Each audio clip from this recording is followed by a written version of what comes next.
Está faltando gente, tá não? Boa noite, gente. Ah, bom. Tem muitos lugares, tem muita presença de corpo e muita ausência de espírito, né? As pessoas às vezes vêm para o centro, não é o caso aqui, graças a Deus do SEAC, né? As pessoas vêm para o centro, mas ficam com a cabeça colada nos quefazeres domésticos, as coisas adiadas, as coisas não cumpridas, o que vem amanhã, depois de amanhã. Nós já começamos a antecipar tudo para hoje. Até foi feita uma pesquisa algum tempo atrás, perguntando para várias pessoas em vários países, né? Inclusive Brasil, qual era o pior momento de um dia e qual o dia pior para aquelas pessoas. Então, se fosse sexta-feira, eu ia chegar aqui e gritar para vocês, moçada, sextou, aí todo mundo ia ficar feliz, né? Porque sextou, afinal de contas, amanhã eu posso levantar mais tarde, não preciso dormir tão pouco e coisa que tal. Mas se falar segundou, o sujeito quase desencarna. É um fenômeno. Por quê? E aí chegaram à conclusão que não é a segunda-feira o pior dia. O pior dia, o pior momento do dia, e o dia mais assim enigmático é o fim do domingo, depois do almoço. Não só porque bate aquela vontade de dar uma morgadinha, um soninho, tirar uma sonequinha, ou, diríamos assim, fazemos uma ida ao plano espiritual, né? Nós temos que, muita gente está cochilando, diz que é desdobramento. Então, vai entender, né? Fazer o quê? Então, por quê? Porque a segunda-feira é o dia de recomeçar tudo de novo. As mesmas rotinas, as velhas batalhas, os velhos trabalhos. Tudo que não foi feito na semana anterior vai para as gavetinhas. Então, até a expressão que usavam lá é que no fim da tarde do domingo todo mundo desengaveta os dragãozinhos mirins, os capetinhas júnior que vão, é boleto, não sei o que mais, é consulta médica, é jejum. Então, tudo que de ruim acontece no domingo, nós antecipamos na segunda-feira, e aí dá aquele banzo geral, aquele mal-estar, aquele desconforto geral. De maneira que, felizmente, nós estamos aqui na terça-feira, todo mundo já entrou na vibe, está todo mundo aí elétrico, feliz, né? A semana pode trazer todos os seus desafios, que como nós já começamos, certamente triunfaremos. Claro que vamos ser exigidos ao máximo. Todo dia é um desafio novo, seja para uma pessoa que está iniciando na juventude seus projetos, seus propósitos, seus sonhos. A criança que está ali ainda encaminhando-se pelas mãos dos pais ou da mãe, principalmente da mãe, ou de tutores, que hoje está muito em voga, e seja a pessoa idosa ou amadura, todos nós estamos caminhando numa estrada que, como disseram os Beatles, né, uma estrada sinuosa, e cujo fim a gente não conhece, a gente não sabe onde é que está o fim dessa estrada, e isso faz com que nós apenas caminhemos, mas aprendamos a caminhar. Uma pessoa um dia disse assim, Leão, vocês falam que Jesus é o caminho, a verdade e a vida. Eu queria um caminho novo, eu falei, o caminho é velho. A única novidade é o jeito de caminhar. Você precisa descobrir o jeito de caminhar nesse caminho, porque o caminho é antigo, porque não tem outro, é aquele mesmo. Naquele tempo foi durante muito tempo, aí em meados, e agora, nessa altura que nós estamos, de espiritualidade, humanidade, nunca Jesus foi tão fundamental, foi tão essencial. Agora, não podemos caminhar hoje como caminhávamos há 300 anos atrás ou em outras encarnações. Talvez aquele caminhar nos tenha trazido toda a realidade dissaborida, ruim, que nós lamentamos hoje. E talvez também, para muitos, ou para a maioria, tenha trazido aquele saldo que ainda nos sustenta no caminho do bem, no caminho do amor. Tudo isso começou há muito tempo e hoje nós estamos reaprendendo a caminhar com Jesus. Sabemos qual é o caminho, mas o caminhar é nosso. O caminho é para todos, mas o caminhar é de cada um. Então nós estamos tomando para nós a responsabilidade de fazermos uma caminhada conforme os nossos planos reencarnatórios. Porque muitas vezes achamos que chegamos aqui caindo do bico da cegonha, né? Não há improviso e diríamos, não há também uma falta de planejamento em cada processo encarnatório. Todos nós somos resultados das nossas próprias histórias, né? E aí alguém diz, tudo é autobiográfico, né? Tudo que nós fazemos, pensamos, falamos, constitui a nossa biografia. Se boa ou não, aí é problema de cada um. É das escolhas que cada um fez num momento específico da sua vida em que foi desafiado pela circunstância. Porém, nós sabemos que a cada momento que nós vamos tomando pé da nossa consciência espiritual, nós vamos também desvendando para nós novos mistérios. Nós vamos também abrindo para nós novas janelas de compreensão e de entendimento. Mas isso às vezes custa, porque implica numa revisão conceitual da própria vida, implica em agregar pontos de vista que foram recusados num determinado momento por uma razão e assumir outros pontos de vista que chegaram para nós, constituindo a pedra que faltava na estrutura de sustentação da nossa personalidade. Então, crescer dói, disse um médico para uma criança, né? Porque tudo estica no pequeno, mas quando chega a ficar velho, tudo encolhe. Então, esse efeito folha é terrível para nós, né? Nós vemos assim as peles lisas, né? A tez de pêssego, que a gente tem quando jovem, não é o meu caso, né? Que sempre foi essa coisa mal acabada, mas tudo bem. As pessoas depois veem que as rugas vêm, e as pessoas acham que as rugas é uma punição divina, não é.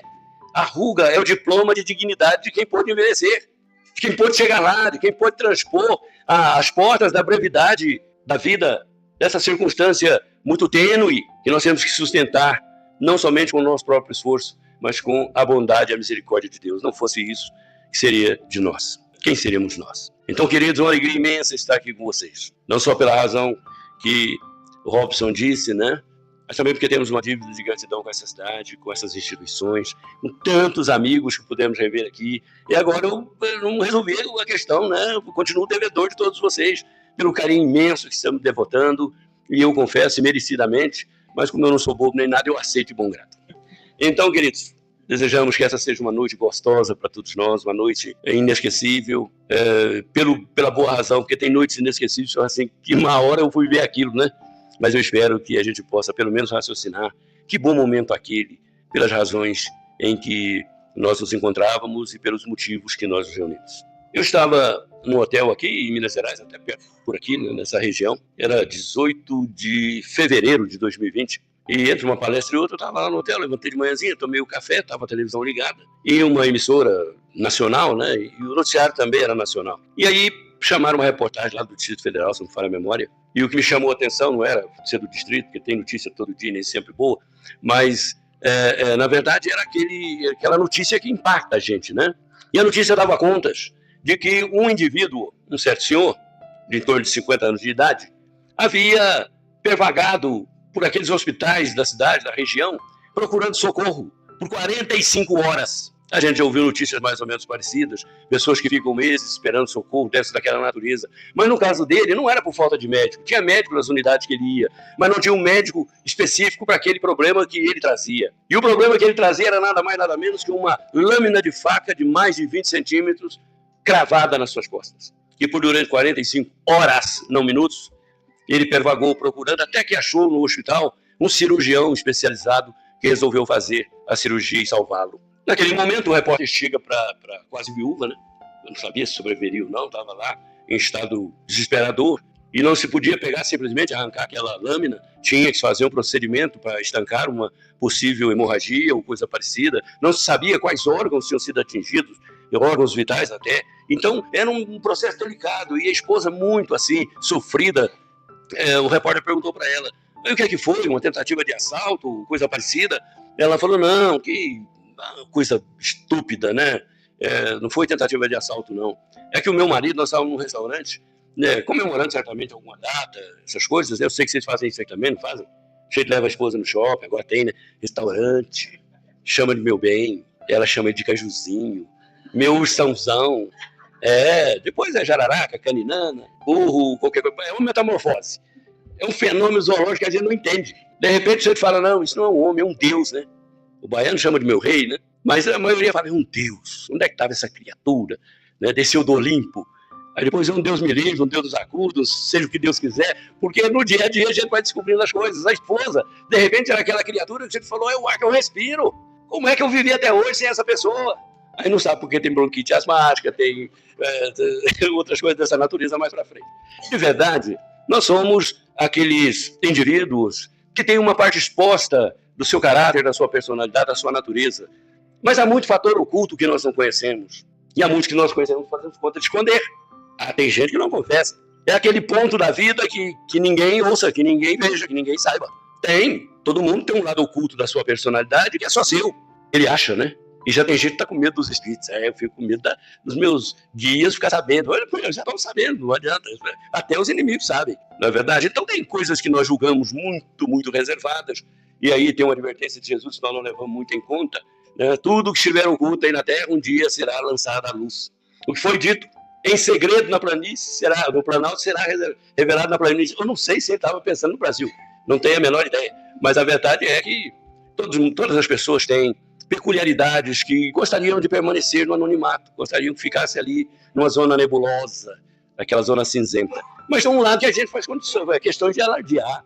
Todo mundo alardeia virtudes.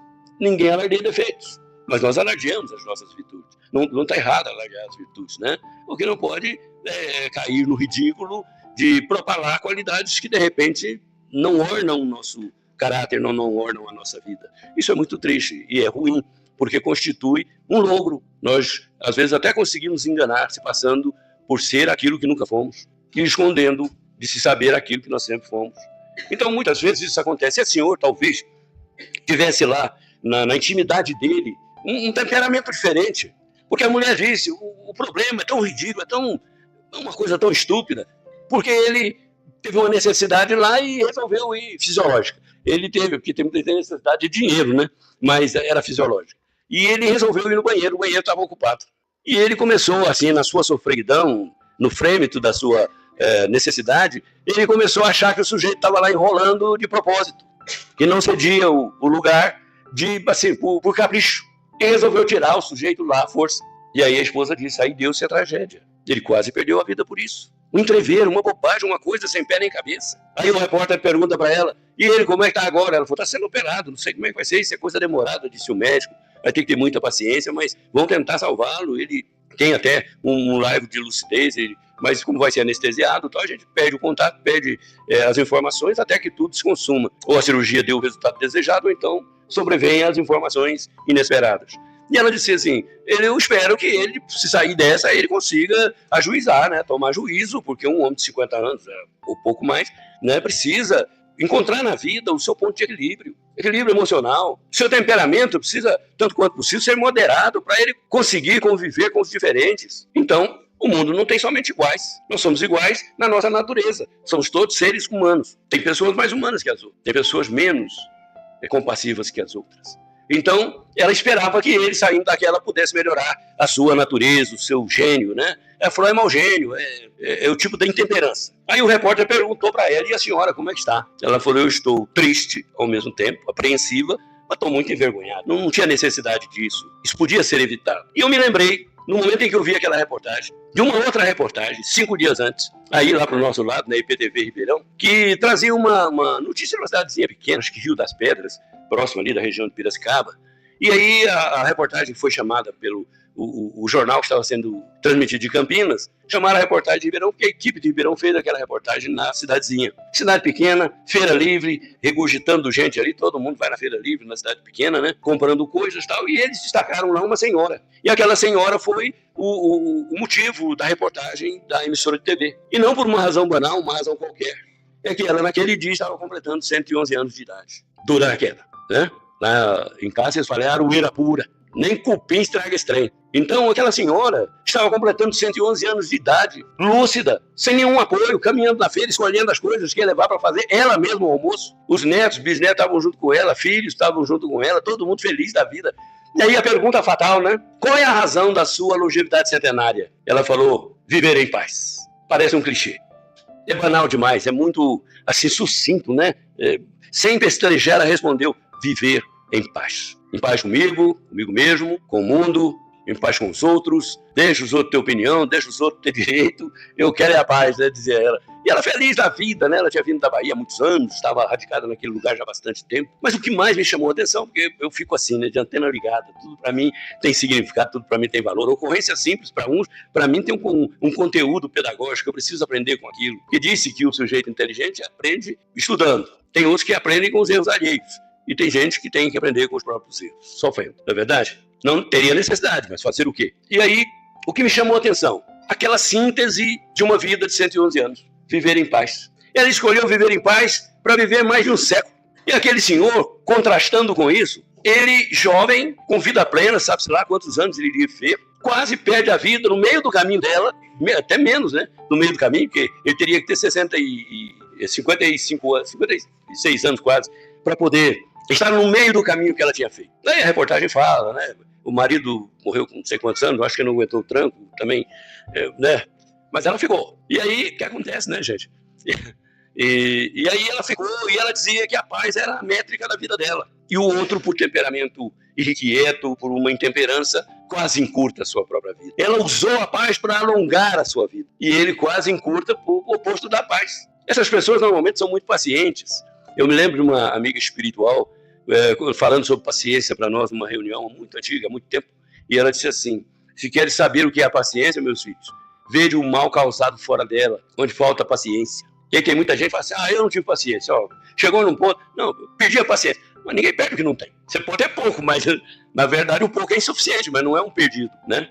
Então, ela havia feito essa escolha. Naquela mesma época, eu via notícias, né, de uma senhora em Minas Gerais, aqui no Vale de Jequitinhonha, 111 anos também, Dona Chica, era identificada somente assim. Uma outra senhora Sena, lá no Amapá, 111 anos. Falei, nossa, as mulheres estão... E de fato, as mulheres têm uma longevidade maior do que a dos homens. E aí alguém pode perguntar assim, mas só tem mulher nessa história, né? É uma história feminista? Não, não tem nada a ver. É apenas uma digressão sobre um fenômeno em que as mulheres estão presentes com um grande número. Mas tem os homens também. Um amigo meu que contou há poucos dias que ele foi no velório de um parente e o parente tinha morrido e ficaram a irmã e o irmão mais velhos que ele. E ele tinha morrido com 102 anos. A irmã tinha 104, ele tinha 106. E aí, explicando por que ele tinha morrido, causas naturais, não, a gente falava muito para ele era até um sujeito bom, calmo, mas ele não se cuidava, ele comia de tudo, era torresmo, pé de porco, não sei o quê, e morreu cedo. Aí eu falei, gente, morreu cedo com 102 anos, para. Aí eu queria morrer cedo desse jeito, tá louco, só. Então, chorando lá que o irmãozinho era rebelde. Viveu só 102 anos porque não tomou tempo na vida, como dizia meu pai, toma tempo, rapaz. Quer dizer, presta atenção nas coisas, né? E aí eu fui ver uma outra reportagem, essa do ano passado, um tal do senhor Andrelino, 123 anos. Eu não, parou. 123 anos. Mostrou a identidade e tudo. E o homem não estava caquético, não. Forró, todo fim de semana. Ele já tinha até a carteirinha de honorário do forró. Fazia a própria comida dele, fazia a caminhada, andava, viajava, ia para Aparecida do Norte, para tudo quanto é canto. 123 anos. Eu falei, eu queria viver bastante. Deus não precisa exagerar, mas também. E até brinquei com os amigos um dia, uma pessoa chegou para mim e falou assim, Leon, como é que é ter 65 anos? Até comentei com o Rubinho hoje, né? Aí ele meio zombeteiro, né? Falou assim, você tá com o pé na cova, rapaz, presta atenção, né? Era o intuito da coisa, né? E ele muito brincalhão, chegou para mim, tinha completado 65 anos, já faz algum tempo. E aí ele, mas não tanto tempo, como vocês estão pensando, tem gente aí que tá caraminholando, não é não? Só faz 7 anos só. Então é bastante, né? Aí o pessoal fala assim, você se sente velho? Eu falei, não, só usado, 1000 gasto, mas estou vivo. Então, ele chegou para mim e falou assim, como é que é fazer 65 anos? Eu falei, você sabe que eu não sei, rapaz? Não sei. Eu falei, como não sabe? Você fez 65 anos agora que eu sei, você disparado do nascimento, eu também tenho uma idade mais ou menos parecida. Eu falei, pois eu não sei. Meu corpo fez, eu não tomei conhecimento. Não fui nem no aniversário. E aí ele ficou furioso, né? Porque ele achou que tinha dado uma... Até teve um amigo que eu encontrei no supermercado, atlético, maravilhoso, gente boa demais. E ele me encontrou assim em forma, né? De barril, bem redondinho. Ó, tem uma coisa, certeza, viu, gente? Eu vou desencarnar. Porque tem gente que só vai desossar, não vai ter jeito. Tão mal que tá vítima e tal. Eu não, eu ainda tenho essa oportunidade. Então, aí ele encontrou comigo no mercado e falou, o irmão, você precisa fazer os exercícios, rapaz. Todo mundo tá com sede, né? Ainda tem uns que eu acho que são sambistas, porque eles batem na barriga da gente assim pra ver se tem afinação no bumbo. É incrível, incrível. E aí ele falou, olha, você não vai espalhar jabuticaba, se continuar desse jeito aí, o ano que vem. Eu falei, não, querido, eu sei disso, né? Eu preciso tomar tempo na vida, como diria meu pai. Mas é assim, você sabe, né? A gente não é assim porque quer, porque acha bonito, charmoso, né? Tudo bem, agradeci a sugestão. 6 meses depois, tive o sabor de vê-lo na lista dos desencarnados. Porque o jornal lá de Franca tinha o setor do obituário. E a filha de uma amiga nossa, que estava no nosso local de trabalho, que trabalhava conosco, a filha dela lá junto. E ela pegou o jornal do dia, abriu, página do meio, as 2 páginas. E aí ela gritou para a mãe assim, mãe, a família do saudoso morreu inteirinha. É muita gente. Que família do saudoso, né? Chegou lá, pegou o jornal, estava lá, a família do saudoso convida o funeral do fulano de tal. A família do saudoso convida para a missa de 7º dia. A família do saudoso convida para a missa de 30º dia. Para a missa de 2 anos. Então lotou, foi um dia que lotou. E ela achou que a família do saudoso tinha ido, mas um amigo saudoso estava lá no meio. Então, queridos, é muito difícil você lidar com essas coisas, porque o tempo, como disse um amigo espiritual que escreve através da gente já há 50 anos, ele diz, a contabilidade do tempo é atribuição de Deus. O que nós temos que fazer aqui é aproveitar todo momento, todo minuto, toda oportunidade. Porque tempo mesmo, ninguém garante nada. A gente faz planos de longo prazo porque há uma dicotomia no espírito humano e é natural isso, de planejar como se tivesse todo o tempo e fazer tudo com urgência como se tudo fosse acabar agora mesmo. Então nós temos a segurança apenas de que Deus nos dê crédito e tempo para fazermos tudo o que a gente quer. Foi por isso que eu falei para esse amigo, eu falei, eu fiz uma combinação com Deus aí, acho que está dando certo. Ele foi combinação. Eu disse para ele, senhor, o senhor tem muita coisa para cuidar no universo. Só aqui na Terra, 8 bilhões de pessoas. Dizem que tem 5 por 1 no além. Então tem mais 40 bilhões na fila esperando. Então aproveita a encarnação. que vai ficar difícil. Não é bate e volta, igual vai no Paraguai e volta no outro dia, não. Vem de Franco aqui, faz uma palestra e volta. Não, tem um negóciozinho lá que demora. Dizem até que nós vamos ser bisavô de nós mesmos. Então, cuidado, porque você até hoje o bisavô, amanhã reencarna com bisneto. Então, alguém me perguntou, você já fez sua árvore genealógica? Eu falei, rapaz, ia ficar parecendo um sanguezinho pulando de galho em galho. Porque a árvore genealógica somos nós pulando de galho em várias existências. Mudando de nome apenas. Eu falei, agora, trajetória não, se você me perguntar, eu estou indo do zero para o infinito. Porque quando eu nasci aqui na Terra, eu não sabia nada, eu não era nada, minha mãe é que me garantiu a sobrevida até hoje. E hoje até é uma questão a respeito disso, sobre leis que podem vir aí, bloqueando encarnações de muitos espíritos. E nós temos que estar atentos.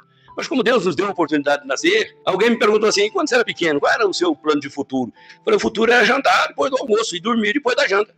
E acordar depois de dormir. Era a única noção do futuro que a gente tinha. Hoje não, hoje eu quero ser engenheiro, hoje eu quero ser médico, especialista. Especialista em quê? Qualquer coisa, mas especialista. Até tem uma historiazinha que eu li um dia num guardanapo de restaurante de estrada, né? Que uma senhora chegou para mim e falou, minha querida, meu filho voltou do exterior.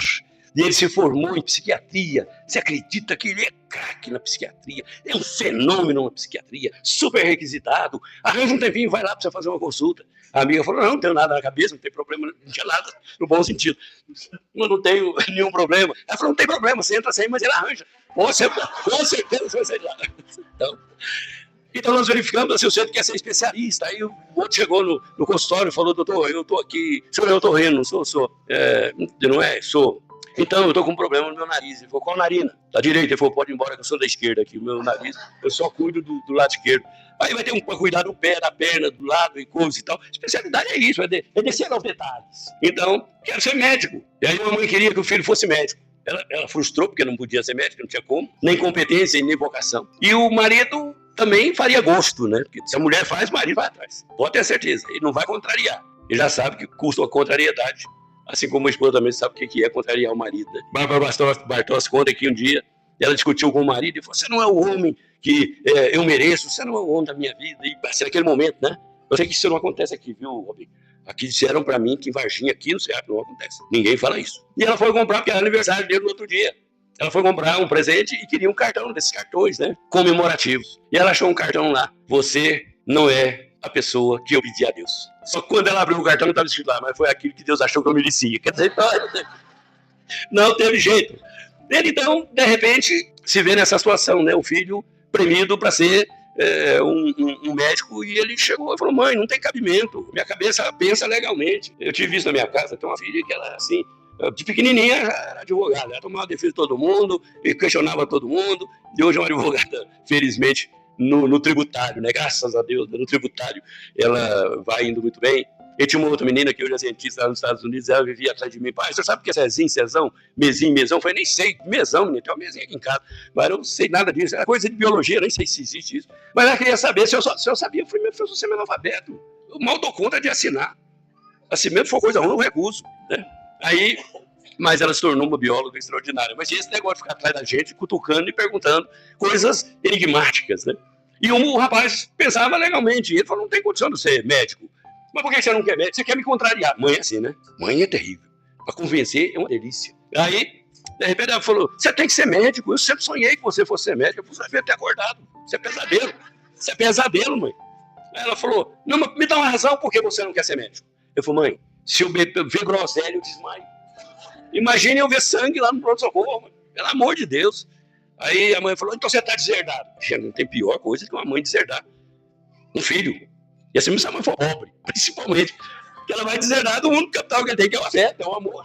Que a mãe rica pode deserdar no apartamento em Nova York, da casa de praia no Guarujá, do BMW na borda, ela pode deserdar, tudo bem, é dela, tudo certo. Mas uma mãe que não tem nada, ele pagava aluguel, deserdar do quê? Deserdar do amor, você não é mais meu filho. E ele falou, não é possível, não é possível. Foi reclamar pro pai. Aí o pai falou, meu filho, eu compreendo seu drama, sei como é que é, sou solidário, mas não me meta com esse negócio, você sabe que é eu e sua mãe, a gente já tem uma relação precária, você sabe o que é isso. E aí ele falou, deixa pra lá. Aí ele recorreu à avó. Vó é vó, né? Não tem jeito, né? Quem tem, conserva. Quem não tem, abençoa. Porque vó é vó, né? Vó é diferente, né? Tudo quanto é transgressão que o neto faz, ela acha graça. Acha lindo. De vez em quando dá um puxão de orelha, mas a mãe acha ruim, então ela não dá. E assim por diante. Não se pode dar mais puxão de orelha. Então as avós antigas já passaram desse tempo. E as modernas agora não, preferem levar de uma outra maneira. Então, ele chegou para a avó e falou, vó, minha mãe tá me apertando para ser médico, vó. Mas a senhora faz beterraba que eu saio da sala. Porque me dá uma gastura, né, como se diz por aí. Me dá aquela sofreguidão. E aí, ela falou, não, fica tranquilo, você vai estudar, vai ser advogado, eu vou bancar o seu curso. Vó, né, gente? Que maravilha, né? Que beleza. Eu banco o seu curso. E mamãe deixa comigo, ela é minha filha antes de sua mãe. Pronto, autoridade. Chegou lá e falou, ó, você tá apertando o menino aí para ser médico? Ele não vai ser médico, não, vai ser advogado. E, mãe, mas eu não vou colaborar com nada, não preciso de você. Deixa que eu cuido. E ele, se também não puder morar aqui, porque ele disse que você deserdou ele, vai lá para casa. E o rapaz fez o curso, ficou famoso, ficou milionário, rico, poderoso. Aí voltou um dia na casa da mãe, a mãe já estava assim, deserdando até a página 20. Da 21 para frente, ela já estava duvidando de ter deserdado, né? Porque o filho estava rico, milionário. E ele chegou e falou para a mãe, eu vim aqui para fazer uma doação em vida, quero que a senhora vá comigo, papai, lá no cartório. Ela pensou, vai sair um apartamento, aí uma fazenda, sabe? No mínimo aí, uma boa conta bancária, porque o filho está bem, né? Aí chegou no cartório, perguntou lá o oficial, o que o senhor veio fazer aqui? Eu vim fazer uma doação em vida. Ele que é bem imóvel, não, eu vim doar o meu corpo. Como o seu corpo? Você está vivo? Tá? Ele falou, não, quando eu morrer, eu já quero deixar escriturado aqui. Para quem o senhor vai doar seu corpo? Ninguém vai querer um corpo de morto. A faculdade quer. A Universidade de Medicina aí, a Faculdade de Medicina quer, porque você tem que fazer pesquisa e tal. Então minha mãe queria que eu entrasse na faculdade, não na vertical, eu vou entrar na horizontal. E nunca mais vou sair, ela vai ter sempre um filho na Faculdade de Medicina. Então, você dá uma anedota, mas não deixa de ser para nós esclarecedor, né? O problema da vocação, como é que é duro lidar com o problema de vocação, né? Tem espírito, tem vocação para incendiário, né? Aquele que vai destruir o mundo, parece nada parar na mão dele, né? E aí, estávamos no consultório médico, a senhora levou um menininho para o pediatra ver, né? E o menininho, meu Deus do céu, tinha uns senhores idosos, porque eu nunca vi escolha mais mal feita, ou talvez a premissa era tanta que teve que escolher assim, de um lado o geriatra, do outro lado o pediatra. Gente do céu, não funciona. Tem uma turma que está desacelerando devagar, quase parando, e aquela meninada que chega com fogo total, energia total, tudo atômico. E aí o menino começou a catar outra coisa, nunca façam isso. Ponha seixo rolado em vaso perto de menino. Porque é uma tentação. Chapinhar, aquele treinar, a gente chapinhava seixo rolado na água, antigamente quando era pequeno, na roça. Aí o menino joga seixo rolado para lá e para cá, sentava um senhorzinho aqui, o outro escapava ali, gente que ficava só lá fora, né? Tinha que chamar ele lá de fora. E aí ela falou assim, olha, eu fico até pensando no meu filho, ele é um menino muito dinâmico. Eu falei, vixe, dá para ver, né? Ela falou assim, mas um orientador espiritual me disse que ele é um missionário. Eu falei, vixe, missionário? Nunca tinha visto um. Assim, ao vivo? De pequenininho? Eu falei, não, isso aí é interessante. Mas aí eu, numa sacada, muito minha amiga, eu falei, quem for desorientador espiritual que falou? O orientador espiritual que falou isso. Já veio o mote. Foi um guia de uma reunião. Gente, cuidado, observar. O João disse isso, né? Todos os espíritos, mas observa primeiro, né? Se eles são de Deus. E aquele menino falou, bom, então só se for botar fogo no mundo, porque esse menino, tudo bem, missionário também precisa ser educado. Ele falei, vai com jeito, com calma, não fica confiando nessas profecias, adivinhações. Tá muito em voga, gente. Aqui na internet você tem para todo gosto, cuidado. Então, ela brincando com isso, para a gente ver como é que cada espírito traz um temperamento, um gênio, uma natureza. E me contrastava de maneira muito vigorosa, muito poderosa, as duas situações ali diante de mim.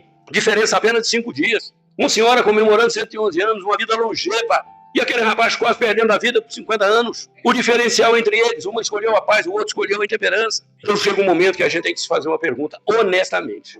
Perguntinha difícil. Que tipo de pessoa sou eu? Todo mundo sabe, não sabe? Gente, pode falar, pode chacoalhar a cabeça 50 de cada vez, não tem problema não. Pelo sim ou pelo não. Nós sabemos que tipo de pessoa nós somos, qual é o nosso gênio, a nossa natureza. Porque tem pessoas que são temperamentais, vulcânicas, qualquer coisa entra em erupção. Kilauea entrou em erupção ontem, né? Havaí, Kilauea. O Etna, que é na Itália, gente. Analfabeto aqui. Aí eu fico olhando assim, vejo pessoas muito irritadiças, pessoas mercuriais, né? Qualquer coisinha pega fogo, incandescente, comburível. Tem gente assim, não tem? Vocês não conhecem aqui, porque Tivagem não tem, então eu vou até me permitir fazer aqui uma digressão. Mas tem gente assim, não tem? O do pavio curto. E o que não tem nem pavio? Já pega fogo de primeira. É lenha seca.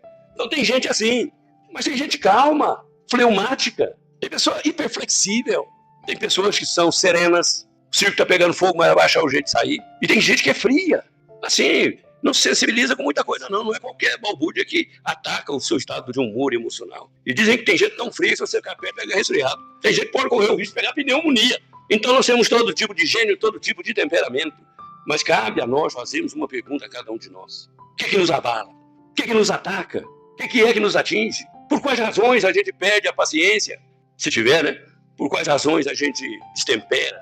Porque tem aquelas pessoas, todo mundo fala assim, não, fulano, gente boa demais. Olha, aqui é uma beleza. No fundo, ele é um anjo, mas não contraria. Quer dizer, porque todo mundo, no fundo, é alguma coisa, não pode ser na superfície. Aqui, no dia a dia, não pode ser mais calmo, mais tranquilo, mais generoso. Então, a gente vê que o espírito encarnado, ele vai ser desafiado de alguma maneira. Thomas Paine dizia, um escritor americano, dizem que a alma é desafiada, ela é confrontada. Então, nós vamos ser desafiados, às vezes, no trânsito, por uma pessoa que atravessou um sinal, ou abalroou, ou esbarrou, ou freou, ou cortou o caminho. Nós vamos ter, às vezes, um desafio de tolerar uma pessoa, conversando com ela insistentemente, para poder convencê-la daquilo que ela não quer ser convencida. Muitas vezes nós vamos ter que argumentar com o filho, que não é bem assim, argumentar com o marido, olha, foi do jeito que você queria, mas não, vamos por outro caminho, falar com a esposa, benzinho, e com todo amorzinho que vem, então é difícil convencer, tem hora que o confronto, às vezes,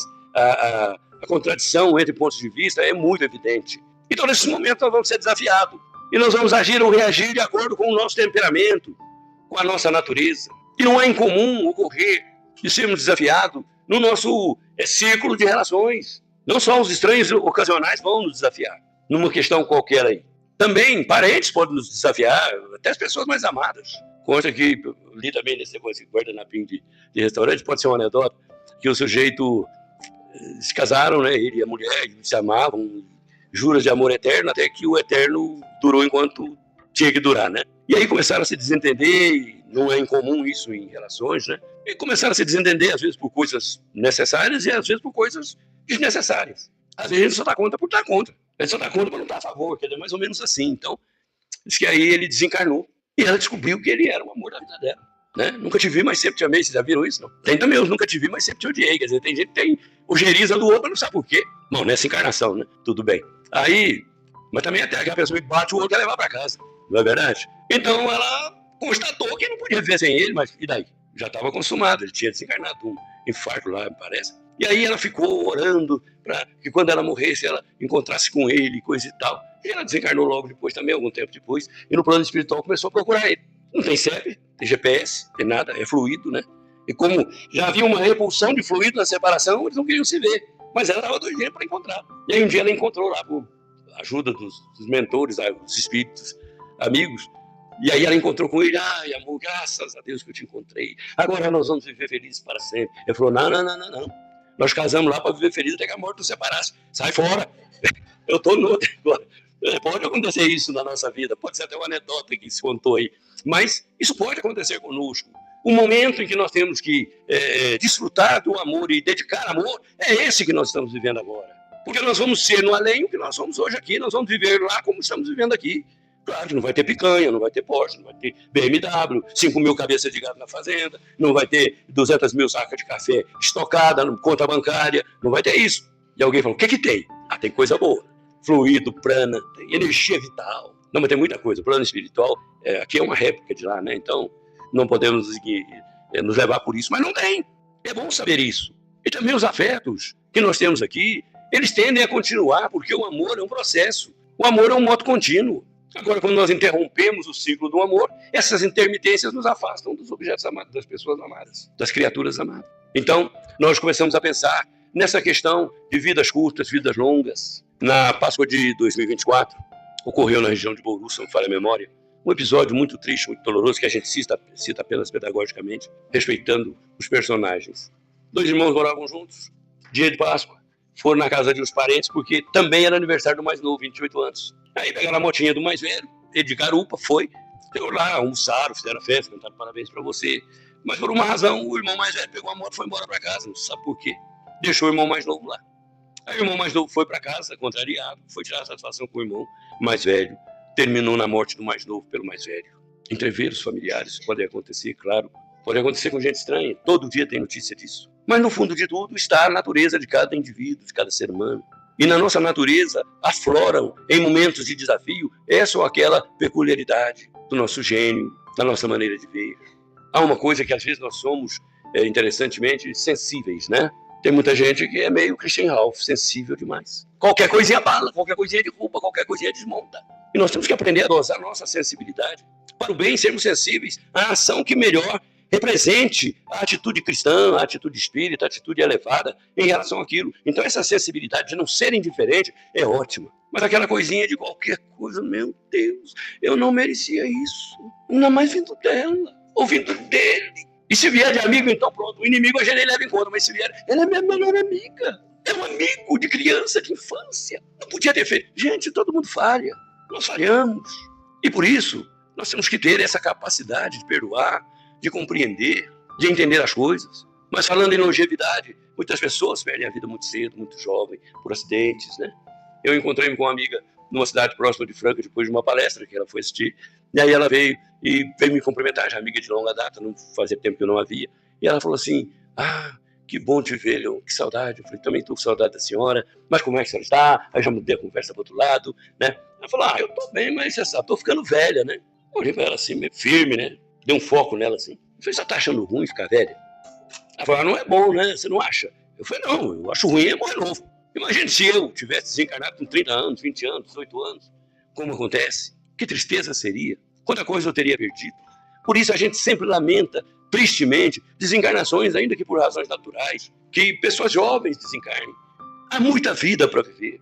Há muita coisa para fazer. Cada dia novo é um investimento divino em cada um de nós, para que nós cresçamos, revelemos o que de melhor nós temos, nos mostremos ao mundo na nossa faceta mais excepcional, naquilo que é mais grandioso, naquilo que é mais belo. Porém, precisamos de tempo. Uma menininha foi instada, as crianças de um catecismo, pela professora a escrever sobre Deus, como é que elas viam Deus. E ela dizia, essa é uma criancinha, Dana Sutton, depois se tornou adulta e ela escreveu sobre isso. Quando tinha 8 anos, ela escreveu a relação dela. Deus é um ser muito importante e muito ocupado. A principal ocupação, a melhor ocupação de Deus, que eu acho que ele gosta, é de fazer criancinha. Porque Deus não faz gente grande. Ele só faz pequeno. Porque gente grande dá muita vaca. Imagina ficar ensinando aqui, levanta ali, dá papinha, aquilo lá. Não, aí isso é problema da mãe, do pai, eles têm que se cuidar. E Deus faz criança para que elas venham substituir os que morrem. Agora Deus ainda tem que aguentar padre, bispo, pastor, missionário, apóstolo, e tudo quanto é nomenclatura que tem, pedindo prece para ele, para os outros todo dia, pedindo as coisas mais diversas. E ainda tem minha avó e meu avô. Eles pedem todo dia de manhã, na hora do almoço, na hora da janta, de noite. Só não pede na hora de comer sanduíche. E Deus tem que se ocupar de tudo isso, e Ele cuida de tudo isso. Deus é maravilhoso, mas Ele não faz gente grande. Só faz gente pequena. E é claro que Deus não faria gente como a gente, na idade que nós estamos. Porque cada um tem que se fazer por si. Cada criatura que se torna adulta, ela tem que resolver os seus próprios problemas. Ainda que contando com a ajuda e a misericórdia de tanta gente ao seu lado. Mas a responsabilidade da vida é dela. Enquanto pequeno, os pais são os responsáveis. São os garantes dos seus filhos. Mas quando o filho já está adulto, os pais precisam dar a eles a oportunidade de serem eles mesmos. E eu encontrei uma época, estou cansando vocês não, né, gente? Eu encontrei uma época numa cidade próxima lá da região de Rio Preto. Uma senhora que depois de uma palestra chegou para mim e um rapaz alto perto dela, eu não sabia de quem se tratava, tinha tanta gente ali. Ela falou, o que eu faço com meu filho? Eu pensei na idade dela, só se ela adotou, porque ela não deve ter um filho bebê. Eu falei, eu não saberia dizer para a senhora se ela faz com seu filho. Quantos anos tem seu filho? 28 anos. E o rapaz estava do lado e eu não atinei, né? Eu falei, senhora, desculpe, com 28 anos ela não tem que fazer nada pro seu filho. E ele já podia saber o que deve fazer por si mesmo. Porque ele também deve saber o que ele quer da vida. E o rapaz estava do lado. Também não dei para achar, não é a verdade absoluta. Eu falei, olha, uma pessoa de 28 anos, normalmente, está no vigor da força física e tal. Mas o rapaz era assim, tinha o cartão de crédito da mãe, ele torrava, ele era aposentado, tinha até uma boa aposentadoria, mas não dava para fazer as duas coisas. Batia o carro, ela ia lá, consertava. Ela falou, o que eu faço com meu filho? Eu falei, com 28 anos, completa o parto. Completa o parto, corta o cordão umbilical. Porque senão sai do liga da miniose, nós não vamos sair do útero materno, do conforto, do doce far niente, do tudo feito, tudo pronto. Então, aí ela falou, meu filho é esse aqui. Eu falei, olha, desculpe, mas a opinião vale para você. E a minha opinião, você não precisa seguir, não precisa respeitar nem nada. Mas ela me perguntou. Agora, quando as pessoas me perguntam as coisas, eu falo assim, é com pimenta ou chantilly que você quer a resposta? É porque, de repente, chantilly... Por quê? Porque nós temos, às vezes, que ser franco conosco mesmos e entendermos que nós vamos aproveitar essa encarnação ou não, de acordo com o despertar de cada consciência. E quando nós temos os filhos cabe-nos indicar os caminhos, o jeito de caminhar, até às vezes com quem caminhar, com quem não caminhar. É preciso, às vezes, estar alerta para isso. Mas o mais interessante é que tinha uma mocinha do lado dele e eu não sabia que era namorada do dito cujo. Aí ela só deu um beliscão nele, eu me senti até responsável pelo beliscão, porque ela falou, vocês já viram isso? Não. Eu já vi isso em palestras, gente. Eu fiz uma palestra um dia, tinha uma turminha num ponto lá, aí a mulher só olhava pro marido assim, aí o marido lá, a mulher fazia assim, como quem diz, né, tá vendo? E ela, um dia o sujeito só fez assim, eu falei, levou um beliscão, chegou ao limite máximo da contestação, então, aí, de repente a mocinha ali, deu um cutucão nele, fez assim um movimento, né, passou. 3 anos depois eu volto na cidade, e vem um rapaz lá com a moça, bonito e tal, a mesma senhora, depois de 3 anos, você não lembra mais, né, de tudo, porque a gente, todo mundo nos vê, e a gente vê todo mundo, mas não consegue guardar todas as fisionomias, né, há pessoas que sim, chegam e de alguma maneira emplacam uma imagem na gente. Mas não é todo mundo, é muita gente. Então, ela chegou e falou, o senhor tá lembrado de mim? Eu falei, do rosto eu tô, não lembro do nome, nem da circunstância. Não, eu estive falando com o senhor aqui e tal, faz 3 anos que eu estive aqui numa palestra do senhor, eu vim agradecer e tal. Agradecer o quê, senhor? Aquilo que o senhor falou para mim, pro meu filho. Porque mudou a nossa vida. Eu tô aqui para dizer pro senhor que ele tá indo para os Estados Unidos. Vai casar, já vai levar a namoradinha. Aí eu descobri que ela era namoradinha. Vai casar, vai levar a esposa, tá muito bem empregado numa empresa grande. E ele vai ficar 3 anos lá, depois vai voltar aqui num alto cargo. Eu falei, louvado seja Deus, né? Como cortar o cordão umbilical liberta, né? Por isso é que os meninos não ficam colados nas mães. É doloroso, mas a mãe ou o médico tem, a parteira tem que ir lá e fazer a incisão. Filho, você é uma pessoa, você é um indivíduo, você é você.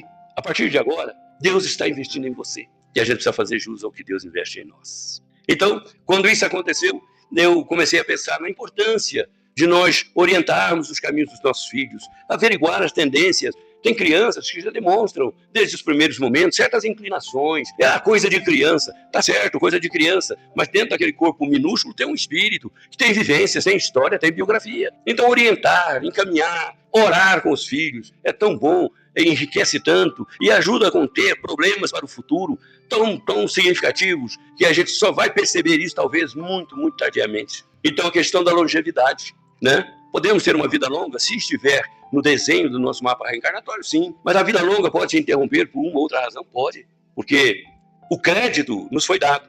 Como nós vamos usá-lo é outra história. Quem leu Missionários da Luz vai encontrar lá a conversa de Manassés com André Luiz, capítulo 12, preparando experiências. Está ali pela página 168, 177, aquele miolinho ali. André Luiz conversando com Manassés, chega o Segismundo, que ia reencarnar. E Segismundo, como está narrado lá no texto, vem agradecer, mas meio apreensivo. Aí o Manassés pergunta, e aí, você está firme para a encarnação? Você está seguro, está feliz? Não, eu tenho minhas dúvidas, minhas apreensões. Eu falo, mas fica tranquilo que você vai ter todo o suporte espiritual para dar certo nessa encarnação, não tem problema. O que foi combinado aqui vai ser realizado lá. E aí tem até um detalhe muito interessante que o Manassés fala para André Luiz, fala para ele assim, para o Segismundo, parabéns pela escolha que você fez. E André Luiz, né, deve ter indagado, né? Que escolha? Ele falou, escolheu ter uma ferida na perna durante a vida toda. E aí a gente encrenca com o marido ou com a esposa, é karma. É o meu karma. Uma unha encravada é meu karma. Menino peralta é meu karma. Gente, karma com isso não é bem assim, não. O rapaz tinha pedido uma ferida na perna, para a vida toda. Porque ele era muito vaidoso. Ele se achava em todo lugar. Gente que se acha. E aí ele falou, não, eu precisava disso. Para não cair pela vaidade. Olha que coisa interessante. Aí falou, não, tudo bem, fica tranquilo, vai dar tudo certo. Ele se vira para o Manassés e pergunta, quantos anos eu vou viver lá na Terra? Ele falou, você vai viver lá em torno de... Olha, gente, uma coisa capciosa. Em torno, pode ser 9 para menos ou 10 para cima, né? 70 anos. E aí, ele falou de 70 anos, E até Manassés fala uma coisa muito interessante, que eu imagino que vocês saibam, e trate de não voltar aqui antes da hora. Eu quero que você volte na condição de completista. Vocês já ouviram falar isso? Não? Tá lá, Missionário da Luz. O que é um completista? Aí pergunta o André Luiz, depois que resolveu a pendência lá. O completista é aquele que vai para a Terra para uma tarefa reencarnatória, uma missão reencarnatória, que constitui de fato uma missão, né? Nós realizarmos uma coisa que não foi feita, fazer bem o que foi feito errado, reconstituir situações mal feitas e acertar o passo para o futuro nas novas coisas. Imagine que beleza que é a reencarnação. É um show. Eu acho uma maravilha. Adoro reencarnação, mas vou deixar a minha para depois. Eu já estou reencarnado e muito bem encarnado. Então, bom que se diga. E aí, o que aconteceu? Trate de não voltar aqui antes e volte na condição de completista. Mas qual a diferença do completista para o sujeito que só volta? Porque vamos voltar. O jeito é nosso. E aí, ele falou, completista é aquele que faz tudo, ainda ganha crédito, porque além de ter cumprido tudo o que ele propôs cumprir numa encarnação, ele ainda faz mais, faz hora extra, vamos dizer assim, né? Ele faz um extra. E quando ele chega aqui, ele pode escolher a encarnação, com quem reencarnar, onde reencarnar, quando reencarnar. Deu para entender o tamanho da coisa? Então esse pessoal que vai reencarnar completista vai escolher o bem bom? Ele falou, não. Essa turma normalmente vai para o sacrifício, porque eles querem a bênção da reencarnação para novas experiências. Às vezes provacionais, vem ser exemplo para a humanidade. Olha que beleza, gente. Que coisa maravilhosa. E aí saiu o Segismundo, chegou a Anacleta. A Anacleta, quando entrou, clareou tudo como se tivesse um relâmpago, né? E aí aquela aura espetacular, né? O André Luiz olhou para aquela mulher, admirado, né? E ela foi agradecer o Manassés, que ia reencarnar e tal coisa, e o Manassés dando um maior incentivo para ela. Falou, você fica firme, vai dar tudo certo, nossa equipe, as várias equipes aqui vão dar todo o suporte para você, nós sabemos que é uma encarnação difícil. Aí o André Luiz estranhou, falou, mas com uma hora dessa, esse espírito vai reencarnar, para quê? Né? Imaginou que já tinha feito o ciclo reencarnatório. E por que ela vai precisar de ajuda? Ele falou, porque ela, numa encarnação anterior, por excesso de zelo, ela não cuidou dos filhos e os filhos desencaminharam.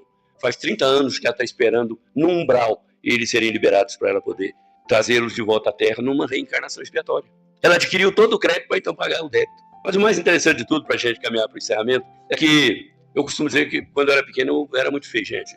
Minha mãe não achava, mas todo mundo tinha certeza. E eu me achava feio mesmo, sentido aquele feinho desarrumado mesmo. E aí, depois eu cresci, isso aí também perdeu sentido, não tem importância, né? Consegui até casar. Eu não sei se a minha esposa vacilou, se foi por caridade. De qualquer forma, seja o que for, e ela me falou um dia desse, eu tinha, eu não estou enxergando bem, preciso de um oculista. Já faz tempo que você não está enxergando bem. Muito tempo. Só espero que ela não desconfie.